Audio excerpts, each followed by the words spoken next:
मैं R C. Agarwal, retired engineer, Uttarakhand power corporation से हूँ।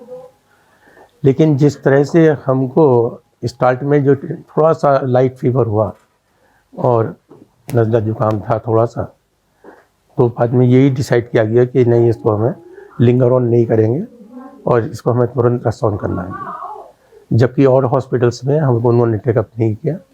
जो इसमें सिस्टम्स आ रहे थे, हालांकि वाइदे कोविड के थे, कोविड पॉजिटिव आया था, दो I was not agreed at all, लेकिन इवन देन जो डॉक्टर्स की एडवाइस है वो फाइनल थी। तो ऐसे कंडीशंस में तो हमने रेस्पॉन्ड किया, दूसरे हॉस्पिटल्स ने रिफ्यूज़ कर दिया। एनीवे और एनी हाउ हमको कैलाश में जैसे हमने कॉन्टेक्ट किया तो प्रिफर्ड, और तुरंत उन्होंने हाथों हाथ उनको एडमिट कर लिया। यहाँ की hospitality, specially senior doctors, junior doctors, staff, जिसकी जितनी तारीफ़ की जाए। और स्पेशली मैं एक नाम जरूर और लेना चाहूँगा, और हो सका मेरा कहीं मौका मिला तो महेश जी से भी कहूँगा कि एंटरटेनिंग के लिए स्टाफ को एज वेल एज, क्योंकि बड़ा सोफिस्टिकेटेड मैथ सिस्टम है हमारे इंडिया में और मेडिकल एड के सिलसिले में, तो उसमें सारा स्टाफ भी बड़ा नर्वस भी हो जाता है। भाई दफ़े ऐसे ऐसे मौके आते हैं।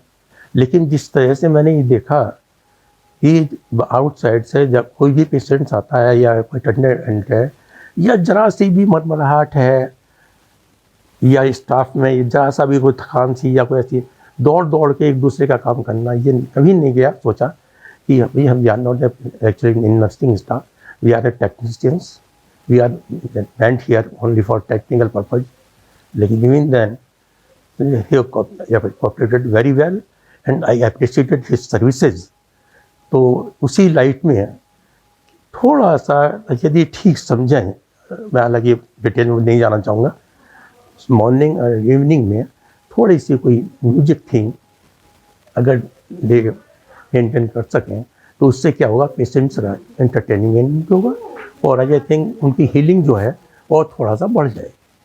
और जहाँ तक डॉक्टर साहब के तो सवाल ही क्या है साहब, डॉक्टर मिश्रा जी का क्या है, जितना कुछ कहा जाए, फिर जब मैम के बारे में जितनी तारीफ़ की जाए इंडिविजुअल बाई नेम, क्योंकि हम तो चेहरे से जानते हैं, बाकी कुछ ही लोगों के फिर कॉन्टेक्ट में है। मैं तो ऑलमोस्ट बैक पे ही रहा। क्या anyway, all the best, thank you very much to all of staff. Hello. So he came to us with chest discomfort, breathlessness. He was very sick at one point of time, but he remained cooperative with the treatment team and he is doing good. He is healthy now. He is being discharged in a very good condition.